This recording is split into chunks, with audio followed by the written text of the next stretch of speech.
একটা বাড়ি বানানো কত কষ্টের সেটা নিজে না করলে বুঝতাম না কখনো। একটা বাড়ি শুধু বাড়ি নয়, এটা হচ্ছে একটা মানুষের স্বপ্ন, আশা আকাঙ্ক্ষার জায়গা। তো এই তো আমার বাসার কাজ চলতেছে, কিছু মাটি কিনে নিয়েছি। মাটিগুলোকে বস্তা ভরে বস্তা সেলাই করে বিল্ডিংয়ের পাশে নিচে এক পাশে দেওয়া হবে লাইন করে। তো এই যে রোদের মধ্যে দেখেন আমারা কাজ করতেছে, প্রচণ্ড রোদ। তো রোদে এত বেশি গরম আমি সহ্য করতে পারতেছি না। আমি তো ছায়ার মধ্যে আছি, ওনারা ওদের মধ্যে কীভাবে কাজ করে, রোদ বৃষ্টি ঝড় যাই হোক না কেন কাজ করাই লাগবে। প্রত্যেকটা মানুষকে তার কর্ম করা লাগবে। এই তো মামাদের জন্য আমি কিছুক্ষণ পরপর শরবত, ঠান্ডা পানি, স্যালাইন ঠান্ডা পানির মধ্যে মিক্স করে আনতেছি। ওনারা কিছুক্ষণ কাজ করে, কিছুক্ষণ ছায়ার মধ্যে বসে, কেননা এত বেশি রোদে সহ্যই হচ্ছে না।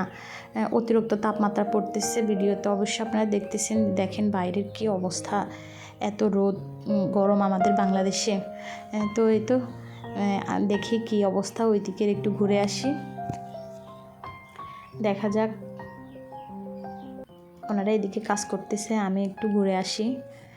একই জায়গায় অনেকক্ষণ দাঁড়ায় রয়েছি, দেখতেছি ওনারা কী কাজ করতেছে। বা নিজের কাজে নিজে দাঁড়ায় থেকে না করলে ওনারা ভালোভাবে করতে চায় না, কাজ আপনার অ্যাকুরেট হবে না। যে কোনো কাজ আপনি যদি নিজে দাঁড়িয়ে থেকে কাজটা করেন বা আপনি তদারকি করেন, আপনার কাজটা 100তে 100 হবে, বেস্ট হবে।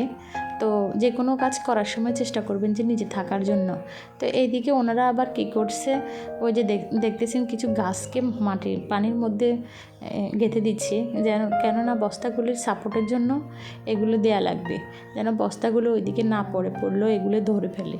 তো এইদিকে দেখেন পানি গর্ত, অনেক বড় গর্ত, এদিকে